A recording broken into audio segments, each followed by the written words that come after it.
আমার কোরআনের পাখি আল্লামা দেলোয়ার হোসেন সাঈদীকে প্রস্তাব করা হয়েছিল যে আপনি যদি আমাদের প্রস্তাবে রাজি হন তাইলে জেলখানা থেকে মুক্তি দেব। প্রস্তাব একটাই, আল্লাহর জমিন আল্লাহর দিন কায়েমের আন্দোলন করা যাবে না, ইসলামী আন্দোলন করা যাবে না। আপনি যদি রাজি হন তাইলে আপনারে আমরা এমপি বানাবো, এমনকি ধর্মমন্ত্রী বানাবো, বাড়ি দেব, গাড়ি দেব, আপনি যা চান তাই দেব। বলেন দেখি রাজি আছেন নাকি? 2013 সাল সূত্র হলো আল্লামা মামুনুল হক, উনি যখন জেলখানায় সাথে ছিলেন উনার কাছে এই ঘটনাটা বলেছেন। আল্লামা মামুনুল হক বললেন এই প্রস্তাব দেওয়ার পরেও 2013 সাল থেকে 2023 সাল পর্যন্ত 10টা বছর কারাগারে থেকেছেন। এই 10 বছরের মধ্যেও একটা বারের জন্য চিন্তা করেন নাই যে ঠিক আছে তোমরা যে প্রস্তাবটা দিছাও আমি ওইটা মেনে নিলাম, বের হব। দেখো না মেনেছে, কারণ মাথাটা নত করেছে কার কাছে? আল্লাহর কাছে মাথা নত করার কারণে যখন জীবনের শেষ দিনটা বের করেছে জেলখানা থেকে হাসপাতালে নিতে, এই দিনটাও এমন হাসি দিয়েছেন যে হাসি গোটা বাংলাদেশের শুধু নয় গোটা বিশ্বের সকল মুসলমানদের অন্তরে কলিজায় গেঁথে গেছে। বলেন ঠিক কিনা? আর যারা ওই জুলুমবাজ স্বৈরাচার ফ্যাসিস্ট সরকারের পক্ষে কথা বলে, তাদের গণতন্ত্রের পক্ষে কথা বলে, তাদেরকে এই বাংলাদেশে রাজনীতি করতে দেওয়ার পক্ষে কথা বলে, তাদেরকে বলতে চাই এই খুলনার মাটিতে এখানে মাদ্রাসা করেছেন সিদ্দিকিয়া আলিয়া মাদ্রাসা, এই মাদ্রাসায় তার কবর করার জন্য একটা জায়গা নির্দিষ্ট ছিল। এমন ফ্যাসিস্ট সরকার মারা যাওয়ার পরে তার লাশটাও তার ওসিয়ত মোতাবেক ওই গোরস্থানে কবর দিতে দেয় নাই। আর আল্লাহ বলে দিলেন ওরে আমার বান্দা, ওরে জালিম, শুনে নাও আমি ছাড় দিই কিন্তু ছেড়ে দিই না। তুমি যেই বান্দাদেরকে ফাঁসির কাস্টে ঝুলালে, যাদেরকে বললে 71-এর রাজাকার এই মুহূর্তে বাংলা ছাড়, এই লোকগুলোর কবর বাংলার জমিনে হয়েছে। তোমাদের এমন অবস্থা হবে, তোমাদের এই দেশ তোমরা বাবার দেশ মনে করো, এই দেশে তোমাদের কবরটাও হয়তো হবে। কথা কয় না? সম্মানিত ভাইয়েরা, এই দেশে যদি রাজনীতি করতে হয় আলেম ওলামাদের সাথে নিয়ে রাজনীতি করতে হবে। আমরা সেই ব্রিটিশ শাসন দেখেছি, 200 বছর আমাদের পরে কর্তৃত্ব চালিয়েছে, শান্তি দিতে পারে নাই। তারপরে 47-এ দেশ ভাগ হয়ে গেল, হিন্দুস্তান আর পাকিস্তান হলো, মুসলমান আলাদা হিন্দু আলাদা, কত মুসলমান সব হারিয়ে ওই ভারত থেকে বাংলাদেশে এসেছে, আর কত হিন্দুও এই দেশে অনেক কিছু রেখে ভারতে গিয়েছে। এরপরেও শান্তি আসে নাই। আমরা 24টা বছর পাকিস্তানি শাসন দেখলাম, শান্তি আসে নাই। তারপরে 71 হলো, বাংলাদেশের মানুষ শান্তির জন্য জীবন দিল, মানচিত্র আনলো।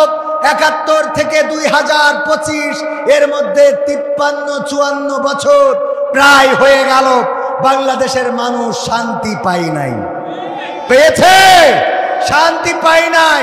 আমাদের দেশ সোনার বাংলাদেশ গড়তে চেয়েছিল, কেউ সবুজ বাংলাদেশ গড়তে চেয়েছে, কেউ নীল, কেউ স্মার্ট, কেউ ডিজিটাল। আমাদের স্মার্ট গড়তে চেয়ে তো আবাইদুল কাদের স্টেজই ভেঙে ফেলি, ঠিক না ঠিক? আমরা সোনার বাংলাদেশ দেখলাম, সবুজ বাংলাদেশ দেখলাম, গ্রিন বাংলাদেশ দেখলাম, নতুন বাংলাদেশ দেখলাম, পুরাতন বাংলাদেশ দেখলাম, ডিজিটাল বাংলাদেশ দেখলাম, স্মার্ট বাংলাদেশ দেখলাম। কোন বাংলাদেশে আমাদের সুখ যেহেতু দিতে পারে নাই, আগামীর বাংলাদেশ দেখতে চাই, ইসলামের বাংলাদেশ, কোরআনের বাংলাদেশ। সুখ আসে কি না আসে সেটা ইসলাম এবং কোরআন ফয়সালা করবে। এই স্মার্ট বাংলাদেশ ডিজিটাল বাংলাদেশ নয়, কোরআনের বাংলাদেশ দেখতে রাজি কারা কারা দেখতে চায়?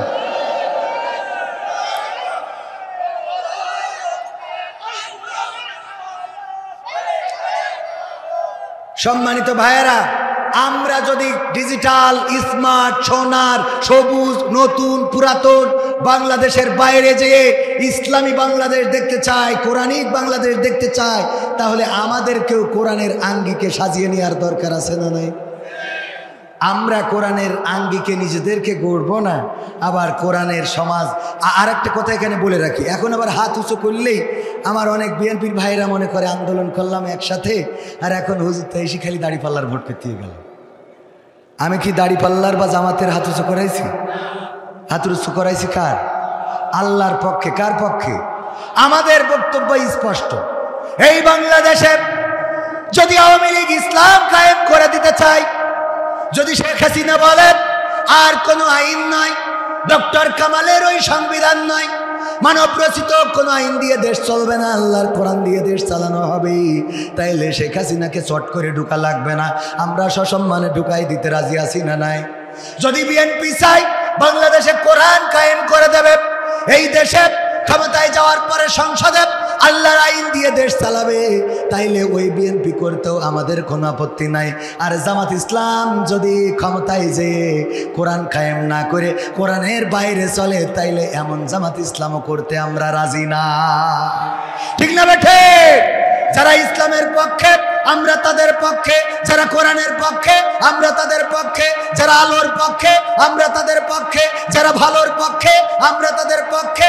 আর যদি দাড়িওয়ালা, টুপিওয়ালা, পাঞ্জাবিওয়ালা, জুব্বাওয়ালা, ইসলামীওয়ালা, তাবলিগিওয়ালা, জামাতিওয়ালা, হেফাজতিওয়ালা, সরমনাইওয়ালা, 8 রশিওয়ালা, 13 রশিওয়ালা, ফুরফুরাওয়ালা, এই সব যদি ইসলামের নাম দিয়ে ইসলামের বিরুদ্ধে কাজ করে, তাইলে সবগুলো বাদ দিতে আমাদের কোনো আপত্তি থাকবে না। ঠিক না বেঠে? এই মেসেজটা অনেকেই বুঝতে পারে না, মেসেজ আমি ক্লিয়ার করে দিলাম। তবে দুঃখ হলো আমাদের অনেক নেতা বলে কোরআনের সাথে রাজনীতির সম্পর্ক নাই, আবার সেই নেতারাই দেখা যায় হঠাৎ করে 5 কলি টুপি মাথায় দিয়ে চরমনার দরবারে। ঠিক না বেঠে? তো রাজনীতির সম্পর্ক নাই, তাহলে আবার 5 কলি টুপি মাথায় দিয়ে পীর সাহেবের কাছে গুডু গুডু কি কথা কয় না। এক নেতা বলেছে কোরআন হলো একটা ধোকার কিতাব, বলেন নাউজুবিল্লাহ। ভাওতাবাজ, সে বলেছে ইসলাম নিয়ে তারা ভাওতাবাজি করে, কোরআনটাই একটা ভাওতাবাজির কিতাব, ধোকার কিতাব। স্পষ্ট করে বলে দিচ্ছি, ক্ষমা চেয়ে নিবা, তা না হলে এই তাওহীদি জনতা গলায় পা দিয়ে জিহ্বা টেনে ছিঁড়ে বের করে পায়ের নিচে পিষ্ট করে ছাড়বে। এই দেশ তোমাদের বাবার দেশ নয়। ইচ্ছা মতো কোরআন নিয়ে কটাক্ষ করবা, ইসলাম নিয়ে কটাক্ষ করবা, বাংলাদেশের তাওহীদি জনতা মেনে নেবে না। যদি জামাত ইসলামের লোক কটাক্ষ করে মানব, জামাতের লোক বললেও প্রতিবাদ হবে। ইসলাম কারো বাপদাদার নয়, দিয়েছেন কে? ইন্নাদ-দীনা ইনদাল্লাহিল ইসলাম। আল্লাহ বলেছেন আমার পছন্দের, আমার মনোনীত, আমার প্রিয়, আমার পছন্দের, আমি নিজেই বুঝে শুনে সিদ্ধান্ত দিয়েছি যে আমার দিন হবে, আমার ধর্ম হবে, পথ চলা হবে কি? ইসলাম। সেই ইসলাম আমরা যদি বাদ রেখে চলতে চাই, সেটা অন্তত দাদার দেশে চলতে পারেন, বাংলাদেশে না। কোরআনের সাথে যারা করবে দ্বন্দ্ব, তাদের সাথে কবু হবে না আপোষ। হবে? কোরআনের সাথে যারা করবে দ্বন্দ্ব, তাদের সাথে কবু হবে না আপোষ। কোরআনের সাথে যারা করবে দ্বন্দ্ব, তাদের সাথে কবু হবে না আপোষ। জেল জুলুম হলেও হবে, জেল জুলুম হলেও হবে, বিবেকের কাছে তবু রব নির্দোষ। আমার রবের কাছে রব নির্দোষ, মহান প্রভুর কাছে রব নির্দোষ। কোরআনের সাথে যারা করবে দ্বন্দ্ব, তাদের সাথে কবু হবে না। কোরআনের কথা যারা বলে যায় আজ, তাদের দমাতে কত ফন্দি, কাউকে ধরে নিয়ে দিয়েছে ফাঁসি, কাউকে রেখেছিল বন্দি। ঠিক না বেঠে? কোরআনের কথা যারা বলে যায় আজ, তাদের দমাতে কত ফন্দি, কাউকে ধরে নিয়ে দিয়েছে ফাঁসি, কাউকে রেখেছিল বন্দি। হক কথা বললেই চলে যায় গা, কোরআনের কথা সইতে পারে না। হক কথা বললেই চলে যায় গা, কোরআনের কথা সইতে পারে না। জানি না তাদের আমাদের পরে কেন এত আক্রোশ। ঠিক না বেঠে? জেল জুলুম হলেও হবে, জেল জুলুম হলেও হবে, বিবেকের কাছে তবু রব নির্দোষ। আমার রবের কাছে রব নির্দোষ, মহান প্রভুর কাছে রব নির্দোষ। কোরআনের সাথে যারা করবে দ্বন্দ্ব, তাদের সাথে কবু হবে না। কোরআনের কথায় আজ বলতে গেলে আসছে বাধা কত ভাবে, কোরআন প্রেমিকেরা হাতে রেখে হাত সামনে এগিয়ে যাবে। রাজি আছেন? দিনের কথায় আজ বলতে গেলে আসছে বাধা কত ভাবে, কোরআন প্রেমিকেরা হাতে রেখে হাত সামনে এগিয়ে যাবে। হক কথা বলতে করি না কো ভয়, জীবনের বিনিময়ে আনব বিজয়। হক কথা বলতে করি না কো ভয়, জীবনের বিনিময়ে আনব বিজয়। বুকে আছে শক্তি, অন্তরে আছে সাহস। সাহস আছে? নারায়ে তাকবীর। প্রধান বক্তার আগমন, মাহবুবুল হক সাহেবের আগমন, মাহফিলের পক্ষ থেকে, খুলনাবাসীর পক্ষ থেকে, শিরোমণির পক্ষ থেকে লিল্লাহি তাকবীর।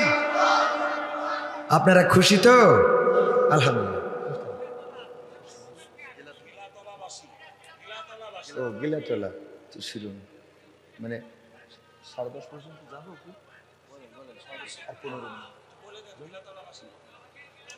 গিলেতলাবাসীর পক্ষ থেকে, ওরে শিরোবনও আমাদের, গিলেতলা আমাদের, সবই আমাদের। হ্যাঁ তা হইল, ওকে আমাদের নিজেদের বাইরে। শিরোমণিতে যদি হামলা করে আমরা ঠেকাবো না? আমাদের হামলা করলে শিরোমণিরা এসে ঠেকাবে? হ্যাঁ, সব আমাদের, পাগল। খুলনার মধ্যে না আমরা। হ্যাঁ, এর এত স্বার্থপর হলে চলে না। বলছে টাকা দিস আমরা, নাম হবে ওকে। হ্যাঁ, এরা এত স্বার্থপর কেন? মাসুদ ভালো হও। আমার শোনার যুবকেরা, আমার যুবকেরা দাঁড়ায়, ওদের আবার এনার্জি বেশি, ওদের দাঁড়াইতে কোনো অসুবিধা নেই, ঠিক কিনা? তো আমার যুবকেরা, সোনা পাখিরা, ওই যে জায়গা সামনে খালি জায়গা, এখানে বসলে সোয়াব দিবেন কে? শুধু আল্লাহ সোয়াব দিবেন না, বিশ্বনবী বলেছেন সগীরা গুনাহগুলো যতক্ষণ বসে থাকবেন ঝরে যেতে থাকবে। বলেন সুবহানাল্লাহ। বসলেন সোয়াব হবে, আবার সগীরা গুনাহগুলো ঝরে যাবে। তো আপনার এত সুন্দর একটা মাহফিল, এছাড়াও রাসূলের ভাষায় রিয়াজুল জান্নাহ, জান্নাতের বাগান। এই জান্নাতের বাগানে যদি দুনিয়ায় বসতে না পারেন, পরকালে জান্নাত পাওয়া এটা একটু কঠিন হবে না? প্রাইমারি স্কুলে যে পড়েনি, ও হাই স্কুলে ভর্তি হতে পারবে? হাই স্কুলে পড়েনি, কলেজে ভর্তি হতে পারবে? কলেজে পড়ে নাই, ভার্সিটিতে তার নেবে? তো দুনিয়ার জান্নাতে আপনার ঢুকতি, বসতি, আসতি যদি কষ্ট হয়, আল্লাহ কবে দুনিয়ার জান্নাতই তো তোর ভাল লাগেনি, তোর পরকালে জান্নাত দরকার নেই, জাহান্নামে যা। পীর মরহুম রাহিমাহুল্লাহ বলতেন, আহারে শোনো আমার ভাইরা, এই পৃথিবী ছেড়ে চলে যাবা, একটা কথা মাথায় রাখবা, পৃথিবীর সব মানুষ যদি জাহান্নামী হয়ে যায়, একজন মানুষ যদি জান্নাতি হয়, আশা ছেড়ে দিবা না যে ওই একজন মানুষ তুমি হবা না, ওই একজন মানুষ আল্লাহ হয়তো তোমারে করে দিতে পারে। বলেন সুবহানাল্লাহ। আবার যদি পৃথিবীর সব মানুষ জান্নাতি হয় আর একজন মানুষ যদি জাহান্নামে যায়, মনে করবা না ওই মানুষটা তুমি হবা না। সব মানুষ জান্নাতে গেল, একজন জাহান্নামে, এই মানুষটাও তুমি হয়ে যেতে পারো। সুতরাং ওসিলা তালাশ করবা, আল্লাহ যেন কোনো না কোনো ওসিলায় পার করে নেয়। ওগো আমার ভাইয়েরা, কোরআনের মাহফিল, এখানে আসলেন, বসলেন, এখানে থাকলেন, কালেমা কোরআনের কথা শুনলেন, আল্লাহ ও তার রাসূলের কথা শুনলেন। যদি আপনি আল্লাহর কথা, কোরআনের কথা রাত জেগে এখানে বসে শোনেন, পরকালের ময়দানে আল্লাহ বলবেন, ইকরা কিতাবাকা কাফা বিনাফসিকা আল-ইয়াওমা আলাইকা হাসিবা। পড়ো তোমার কিতাব, পড়ে তোমার আমলের হিসাব তুমি করে দাও। ওই দিন কিতাব উল্টায় দেখবেন প্রতিটা পাতায় পাতায় অন্যায়।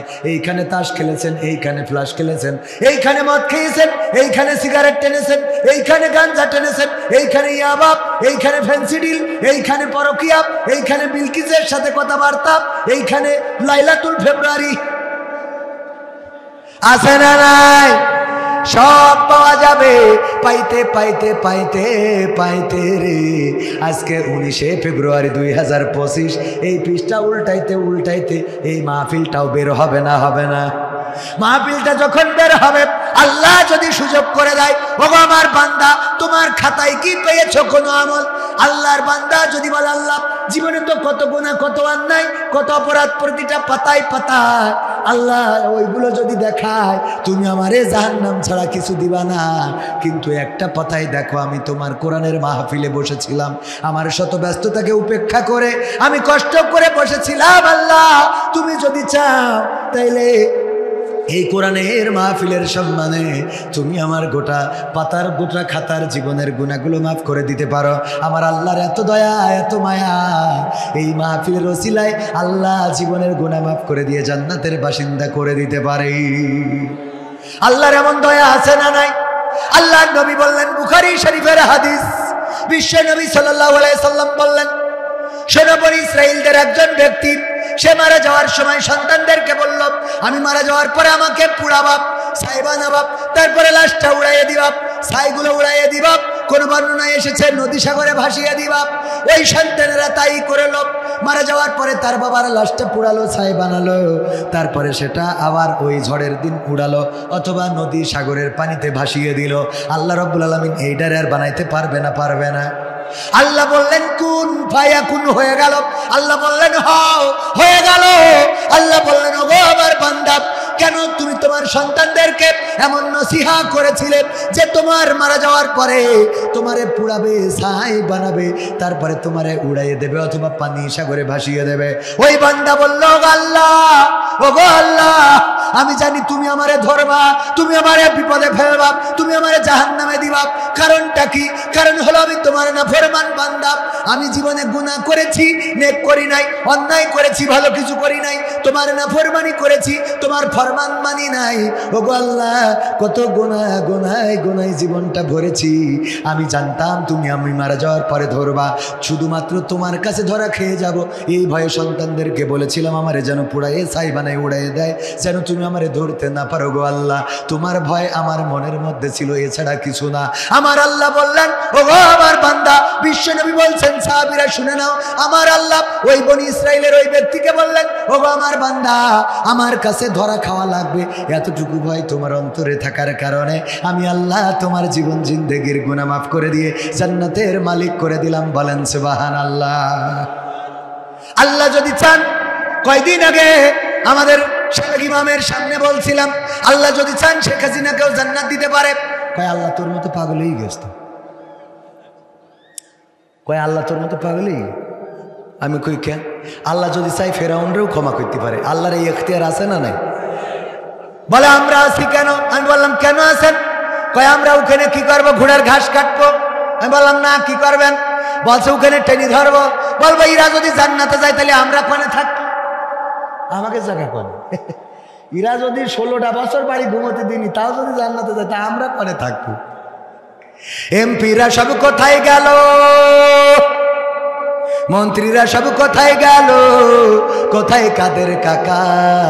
তাদের সারা দেশটা এখন লাগে ফাঁকা ফাঁকা।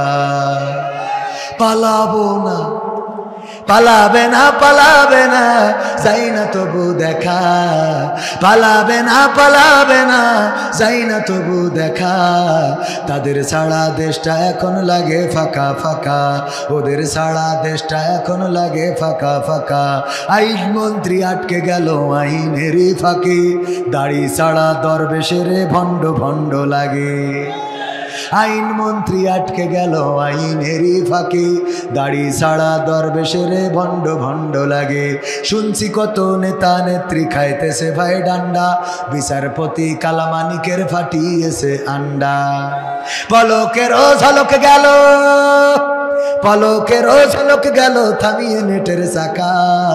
তাদের সারা দেশটা এখন লাগে ফাঁকা ফাঁকা, ওদের সারা দেশটা এখন লাগে ফাঁকা ফাঁকা। কই গেল সেই সংসদেতে মমতাজের গান? কোথায় গেল হজরত বলা স্বামী মুসলমান? ঠিক না বেঠে? হয়ে গেল সেই সংসদেতে মমতাজের গান? কোথায় গেল হজরত বলা স্বামী মুসলমান? ইনু মেনন্দীপু মনি আছে কারাগারে, বাপ করিলেও পাপ কখনো ছাড়ে কি আর তারে। কোথায় গেল স্পিকারের, কোথায় গেল স্পিকারের দৃষ্টি আঁকা বাঁকা? তাদের ছাড়া দেশটা এখন লাগে ফাঁকা। কোথায় গেল আরাফাত আর ব্যারিস্টার সুমন? কথা বলার সময় তারা করেনি ওজন। মুরগি কবির খাইছে ধরা, জাফর কোথায় আসি? গোপনে কি সেও গেল মোদি দাদুর কাছে? কোথায় গেল এ সালমের, কোথায় গেল এ সালমের কাড়ি কাড়ি টাকা? তাদের সারা দেশটা এখন লাগে ফাঁকা ফাঁকা, ওদের সারা দেশটা এখন লাগে ফাঁকা। ঠিক না বেঠে? আমাদের কুমড়ো দিয়ে বেগুনি বানানো শিখালো, আমাদের কাঁচামরিচ শুকায় রেখে বর্ষাকালে ভিজাইলে কেমনে জেতা হয়ে যায় শিখালো, আমাদের শিখালো কাঁঠাল দিয়ে বার্গার বানানো। এইগুলো এখন আর আমরা শিখতে পারি না। আমাদেরকে আরো শিখাইলো। ওই যে দাদার দেশের সাংবাদিক ওইখানে সাক্ষাৎকার নিল, যারা পেঁয়াজের ব্যবসা করে, বলতেছে দাদা দাদা গো বড্ড বিপদে আসি গো দাদা। বলিস না, বলে নাই? দাদা অনেক বড় বিপদে আসি, বাংলাদেশে তো পেঁয়াজ কিনছে না, আমরা খুব কষ্টে পড়ে গিয়েছি দাদা। এখন তো এই দেশে পেঁয়াজ 2 টাকা 3 টাকা কেজি দরে বেচতে হচ্ছে দাদা। বাংলাদেশে রপ্তানি করতে পারলে আমাদের কিছু দাম বাড়তো, আমরা তো বেঁচে থাকতে পারতাম দাদা। আমি বললাম তোমাদের ওই পেঁয়াজ আমাদের লাগবে না, তোদের সরকার দিতে চায় না, আমরাও বলেছি আমরাও খাইতে চাই না, কারণ আমাদের নেত্রী পেঁয়াজ ছাড়া রান্না শিখায় তারপর ওই পারে গেছে। ঠিক না বেঠে? পেঁয়াজ ছাড়া রান্না আমরা জানি রে। সুতরাং তোমরা পেঁয়াজ না দিলেও অসুবিধে নেই, যদি বলো যে গরু দিবা না তাও অসুবিধে হবে না, কারণ আমরা কাঁঠাল দিয়ে গোশত বানাই। কথা কয় না? সামনে আসছে রোজার মাস, যদি সৌদি আরব বলে যে আমরা খুরমা দেব না, আমরা বলি আমাদেরও লাগবে না, কারণ আমরা বড়ই দিয়ে পেঁড়া দিয়ে ইফতার করব। সব শিখা আছে, লাইন সব জানা। কথা কয় না? তুমি যার লাগিয়া এমবি ভরো তার তো বাটন ফোন। যুবক শোনাবো, এইটা শেষ। তুমি যার লাগিয়া এমবি ভরো তার তো বাটন ফোন। মা বোনেরা বিশেষ, তাদের জন্য কিছু বললাম না। আহারে, হ্যাঁ এর মধ্যে ভরা মা বোনীদের আর কব কি? ওরা তো সাজু বুঝু, যে আল্লাহ বললো যে আল্লাহ বললো কি ওয়া করে না ফি বুয়ুতি কুন্নাওয়ালা তাবারুজনা তাবারুজাল জাহিলিয়াতিল উলা। ওগো নারীরা পর্দার মধ্যে থাকো, জাহিলি যুগের মেয়েদের মতো সাজুগুজু করে নিজেদেরকে প্রদর্শন করে বেড়ায় না। ঠিক না বেটি? ও মা, আমি আজকে আমার মাদ্রাসাতে বেরোয় দেখি যেখানে বিউটি পার্লার মোট হওয়া কল্পনার মধ্যেও পড়ে না, সেখানেও হয়েছে। এই জন্যই আমার ওবায়দুল কাদের কাকা বলল, এই বিউটি পার্লার কে দিয়েছে? ঠিক না বেটে? বিউটি পার্লার এত হয়, আমার মাদ্রাসার সামনে বিউটি পার্লার করে। বিউটি পার্লারের সাজে আলকাতরা বেগম, দেখা যায় পরিমণি, ওই দেখি আমাকে যুবক তো পাগলেই যায়। নাম কিছু না তোমার? নাইম তো পাগলেই গেছে যে না আমি এই বিল কিসিস ছাড়া বাঁচবো না। ও খেয়াল করিনি যে মুখ আর পা 2 জায়গায় ডিফারেন্স আছে। পরে বিয়ে শাদী নাইম করার পরে যে আপনাদের এখানকার কোন জায়গায় গিলে তলায় বিউটি পার্লার আছে না, শিরোমণি, তো শিরোমণি বিউটি পার্লারে যাইয়ে পরের দিন একটা আইফোন 16 প্রো ম্যাক্স আমাদের নাইম যাইয়ে তো উপহার দিয়েছে। বিউটি পার্লারের মালিকই বলছে কে জন্য? বলছে যে আপনি কাল আমার বউ সাজাইতেছেন এখানে, তা আমি খুশি হয়ে এটা দিলাম। ও তো খুব খুশি, ওরে আল্লাহ, আইফোন 16 প্রো ম্যাক্স 2 লাখ টাকা দাম। নাইমের জন্য আরো 3টা বিয়ে হয়। আমিন। কারণ এরম বর তো পাওয়া যায় না। ওমা খুইলে দেখে ওর মধ্যে কি এর আইফোন 16 প্রো ম্যাক্স, ওর মধ্যে দেখে নোকিয়া 1100 গাডার মারা, বাটনে কাজ করতে হবে। শুধু এখানেই শেষ না, আবার লেখা রয়েছে যে এখন কেমন লাগে। এখন তার মানে হইলো কাল তুই যে রাত্রি যে মালটা সাজাই দিছিলি, ওই মালটা তো বাসর রাতি আমি তো মনে করছি পরিমণির খালাই দেবো। এক গোসলের পরে তো দেখি নোকে 1100 গাডার মারা, বাটনেও কাজ হচ্ছে না। শয়তান নাইম সাহেব, বুঝা গেছ তো বিষয়টা? কি বুঝতে পারিছে? এইবার নাইম গান গাচ্ছে, আমি পারি না আর পারি না, আমি কেন মরি না, আজরাইল কি চিনে না আমারে গো, আমি পারি না আর পারি না, হয়তো 2 দিন পরে মরবো, আগে মরলে কি ক্ষতি, ওরে এই দুনিয়ার রং তামাশা বুঝলাম না রে একরতি, ও আমার ঘরের রমণী সে যে কাল নাগিনী, শিরোমণির বিউটি পার্লার আমার বাজাইলো 12টায়, আমি পারি না আর পারি না। ঠিক না বেঠে? তবে ছেলেরা এই গান গেয়েছে বলে আমি পারি না আর পারি না, আমি কেন মরি না, আজরাইল কি চিনে নাই আমারে গো। যদি এই গান আমার মা বোনেরা গাইতো তাহলে ওরা কেমন করে গাইতো? ওরা বলতো আমি পারি না আর পারি না, আমার স্বামী কেন মরে না, আজরাইল কি চিনে নাই আমার স্বামী রে গো, আমি পারি না আর পারি না। ঠিক না বেটে? ওদের ধান্দা হইলো তুই মরি ভূত হয়ে যা, আমি আর একটা সাথ যাবো। কথা কয় না। রূপ চিরদিন থাকে না, রূপের বড়াই করিস না রে, রূপ চিরদিন থাকে না, নিজের মুখটা দেখা একদিন হইবে তোমার যন্ত্রণা, নিজের মুখটা দেখা একদিন হইবে রে তোর যন্ত্রণা। রূপের বড়াই কইর না ভাই, রূপ চিরদিন থাকে না, চেহারার বড়াই কইর না বোন, রূপ চিরদিন থাকে না, নিজের মুখটা দেখা একদিন হইবে তোমার যন্ত্রণা, নিজের মুখটা দেখা একদিন হইবে রে তোর যন্ত্রণা। সময় হইল বড় শিক্ষক, সব দিবে শিখাইয়া, সুখের জীবন থাকবে না রে, দেখবে না কেউ চাইয়া। সময় হইল বড় শিক্ষক, সব দিবে শিখাইয়া, সুখের জীবন থাকবে না রে, দেখবে না কেউ চাইয়া। মরার আগে মরবি রে তুই, জ্বালা সইতে পারবি না, মরার আগে মরবি রে তুই, জ্বালা সইতে পারবি না, নিজের মুখটা দেখা একদিন হইবে রে তোর যন্ত্রণা, নিজের মুখটা দেখা একদিন হইবে তোমার যন্ত্রণা। কিসের এত বড়াই তোমার মাটির দেহ লইয়া, ময়রা দেখো পোকামাকড় শেষ করবে সব খাইয়া। কিসের এত বড়াই তোমার মাটির দেহ লইয়া, ময়রা দেখো পোকামাকড় শেষ করবে সব খাইয়া। এই দুনিয়া ছাড়তে হবে, অহংকার আর কইরো না, এই দুনিয়া ছাড়তে হবে, অহংকার আর কইরো না, নিজের মুখটা দেখা একদিন হইবে তোমার যন্ত্রণা, নিজের মুখটা দেখা একদিন হইবে রে তোর যন্ত্রণা।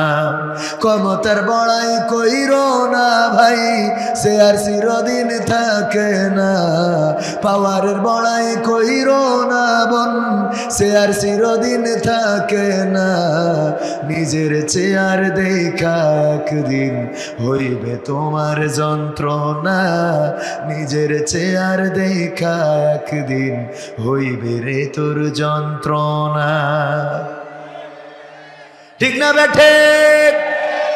চেহারার সৌন্দর্য চিরদিন কি থাকবে? না, থাকবে না। মুখের এই সাদা দাগগুলো একদিন পড়ে যাবে, কালো চুলগুলো একদিন পেকে সাদা হয়ে যাবে। যার মুখে দাড়ি নাই দাড়ি গজাবে, যার মুখের দাড়ি কালো সেটা সাদা হয়ে যাবে, যেই মানুষটা সোজা আছে সেই মানুষটা খোঁজা হয়ে যাবে। যার চেহারা, যার চামড়াগুলো টান টান, সেই চামড়ার মধ্যে ভাঁজ পড়ে যাবে। আজকের শিশুটা একদিন বাবা হয়ে যাবে, আজকের বাচ্চাটা একদিন কারো না কারো স্বামী হয়ে যাবে, আজকের বাচ্চাটা কোনো একদিন দাদা হয়ে যাবে। তারপরে বেলা শেষে আল্লাহ রাব্বুল আলামিন যখন মালাকুল মাউতকে পাঠিয়ে দিবেন, আমাদের জানটা কবজ করে নিয়ে চলে যাবে, মাটির সাথে পড়ে থাকবো। মসজিদের ওই খাটিয়াটা যেটা প্রতিদিন আমরা দেখি মসজিদে টানানো আছে, তেমন একটা কাজে লাগে না, কিন্তু ওই খাটিয়াটা একদিন গুরুত্বপূর্ণ হয়ে উঠবে। যেই কাফনের কাপড়ের দামটাও কোনোদিন জিজ্ঞাসা করলাম না, কত রঙের কাপড় পরলাম, গায়ে দেয়া পাঞ্জাবিটা সৌদি আরবের, মাথার টুপিটা হয়তো আর এক দেশের, গায়ের কোটিটা আর এক দেশের, কত নামি দামি পোশাক পরলাম, কিন্তু যেই পোশাকটা আমাদের জীবনে মাস্ট লাগবে, যেই পোশাকটা আমাদের জীবনে 100% প্রয়োজন, সেই পোশাকের নাম কাফনের কাপড়। এই কাফনের কাপড়ের দামটাও কোনোদিন জিজ্ঞাসা করি নাই। ওগো আমার ভাইরা, কিসের বড়াই, কিসের অহংকার, কিসের গৌরব, কিসের অহমিকা, কিসের বাড়াবাড়ি, কিসের হরতাল, কিসের অবরোধ।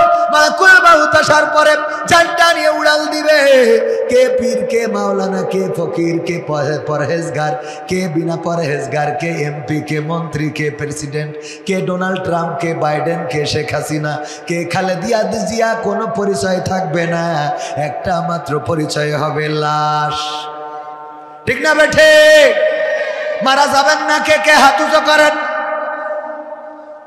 একজন খালি মারা যাবে না, একজন ভাই খালি মারা যাওয়ার ইচ্ছা নাই অথবা বোঝে নাই। ওগো আমার ভাইয়েরা, আসলে আবেগে হাত তোলে। হুজুর হাত তুলেছে, আমরা না তুললে কেমন হয়? ঠিক না ভাই? ঠিক।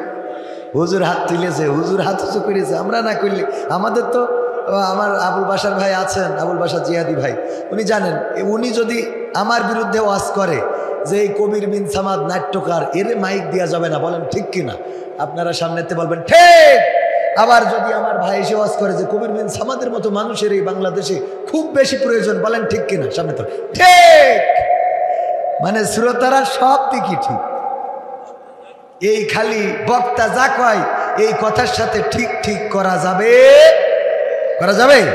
অনেকেই মনে করে হুজুর সম্মানিত মানুষ, একটু সম্মান না দিলে কেমন হয় না? এ সম্মান দেওয়ার দরকার নেই। ওই যে এক হুজুর নাকি ছাত্র নিয়ে যাচ্ছিল, তো যাওয়ার পথে পথে পানির তেষ্টা পেয়েছে, তো দেখলো একটা নারকেল গাছ, বাচ্চারে বলল যে তুমি নারকেল গাছটায় চড়ো তো, চড়ে একটু ডাব পাড়ো তো, একটু পানির পিপাসা মিটাই। কইল হুজুর এই নারকেল গাছে আমি উঠবো আর আপনি থাকবেন নিচে। তো আমি উপরে উঠে যাব, আপনি নিচে, এটা বেয়াদবি না হুজুর? এই বেয়াদবি করা কি ঠিক হবে? তার চেয়ে বরং আমার মনে হয় আমি নিচেই থাকি, আপনি ওঠেন। তো হুজুর দেখলো বাচ্চা তো কথা বলেছে অযৌক্তিক না, উঠলো। উঠার পরে ডাব পেড়ে এনে বলতেছে ঠিক আছে এখন একটু কাটো। কাছে থাকা ছুরি, কাশি, দা, খুন্তা, কুদাল যাই আছে দিয়ে বলতেছে নাও ডাবটা একটু তাইলে কাটো। তা বলছে উস্তাদ আমি যখন এই যে দাওটা উঁচু করবো আপনার তো মাথার পরে উঠে যাবে, তো আমি কি এটা ঠিক হবে? আপনার মাথার পরে দা উঁচু করে ধরবো, এটা কি ঠিক? আপনি আমার উস্তাদ না। ঠিক আছে, নিজে কাটলো। কাটার পরে বলছে তাইলে তুমি একটু খেয়ে আগে শুরু করো। তো বলছে হুজুর আগে 2টা আদেশ অমান্য করেছি, এখন 3 নম্বর আদেশ যদি অমান্য করি তা তো আল্লাহ জাহান্নামও জাগাতে হবে, কারণ আপনি আমার উস্তাদ। তো আপনারা কি ওই রকম আদেশ অমান্য করার ভয়তে ঠিকঠাক বলেন নাকি? হ্যাঁ, বুঝে শুনে ঠিক বলতে হবে। যদি কথা ঠিক বলি তাহলে ঠিক বলবেন, যদি বেঠিক বলি অবশ্যই আপনার বেঠিক বলার ইখতিয়ার আছে না নেই? ওমর রাদিয়াল্লাহু তাআলা আনহু মসজিদে নববীতে খুতবা দিচ্ছেন, হঠাৎ করে একজন দাঁড়িয়ে গেল খুতবার মাঝখানে, বলল ওমর আমার অভিযোগ আছে, আগে আমার অভিযোগটা শুনতে হবে। ওমর রাদিয়াল্লাহু তাআলা আনহু চমকে গেলেন, চুপ হয়ে গেলেন, খুতবা থামিয়ে দিলেন। লোকটি দাঁড়িয়ে বলল ওগো ওমর, আমি দেখছি আপনার গায়ে 2 টুকরা কাপড় দিয়ে জুব্বা বানানো। এবার রাষ্ট্রীয় কোষাগার থেকে আমরা যে রাষ্ট্রের মালামাল যে বন্টন করেছেন, সেই বন্টনে 1 টুকরা করে কাপড় পেয়েছি মাত্র। যে 1 টুকরা কাপড়ে এমন বড় একটা জুব্বা হওয়া সম্ভব না। আপনার গায়ের জুব্বায় 2টা কাপড় লাগানো, 2 টুকরা কাপড়। আপনি কেমন করে এই রাষ্ট্র থেকে আমাদের দিলেন 1 টুকরা, আর আপনি কেমন করে 2 টুকরা কাপড় নিয়েছেন? আপনার এই জবাবদিহিতা আগে করা লাগবে, তারপরে আপনার খুতবা শুনবো। এর আগে আপনার খুতবা, আপনার বক্তৃতা, আপনার ওয়াজ শুনবো। আপনার ওয়াজ শুনবো না। আপনি বলেন কেমন করে 2 টুকরা কাপড় নিয়েছেন? ওমর রাদিয়াল্লাহু তাআলা চুপ করে গেছেন, দাঁড়িয়ে গেছেন। মানুষেরা চিন্তা করলো এবার মনে হয় লোকটার কল্লাটা পড়ে যাবে, কারণ ওমর রাদিয়াল্লাহু তাআলা আনহু আমিরুল মুমিনিন, ইসলামের 2য় খলিফায় শুধু নয়, এমন একজন সাহাবী। আল্লাহর নবী বলেছেন আমার পরে যদি কোনো নবী হতো তাইলে সেই নবী হয়ে যেতেন স্বয়ং ওমর। শুধু তাই নয়, ওমর রাদিয়াল্লাহু তাআলা আনহু আল্লাহর কাছে এত প্রিয় ছিলেন যে যখন নীল নদের পানি শুকিয়ে গেল, চিরকুট লিখে দিলেন আর বললেন নাও, আর এই চিরকুটটা নিয়ে যাও। বললেন এটা নিয়ে নীল নদে ফেলে দিবা। চিরকুটে লেখা ছিল ও নীল নদ, তুমি যদি আল্লাহর হুকুমে প্রবাহিত হও তাইলে তুমি জনগণের জন্য তোমার কানায় কানায় পরিপূর্ণ হয়ে যাওয়া উচিত, আর যদি আল্লাহর হুকুমের বাইরে তুমি যেতে চাও তাইলে তোমার কাছে আমার কোনো চাওয়া নেই। এই চিরকুট ফেলার পরে নীল নদের পানি কানায় কানায় পূর্ণ হয়ে গিয়েছিল। বলেন সুবহানাল্লাহ। সেই ওমরের বিরুদ্ধে দাঁড়িয়ে গিয়েছে এমন অসংখ্য ঘটনা আছে। ওমর রাদিয়াল্লাহু তাআলা আনহু খুতবার মাঝখানে চিৎকার করে ডাক দিয়েছেন। হাজার হাজার শত শত মাইল দূর থেকে তার আওয়াজটা শুনেছে তার নিয়োগ করা সৈন্যবাহিনী। ওগো আমার ভাইয়েরা, সেই ওমর রাদিয়াল্লাহু তাআলা আনহু চুপ হয়ে গেছেন। মানুষেরা চিন্তা করলো খলিফার বিরুদ্ধে দাঁড়িয়ে গিয়েছে। আমাদের দেশেও এমন অবস্থা ছিল,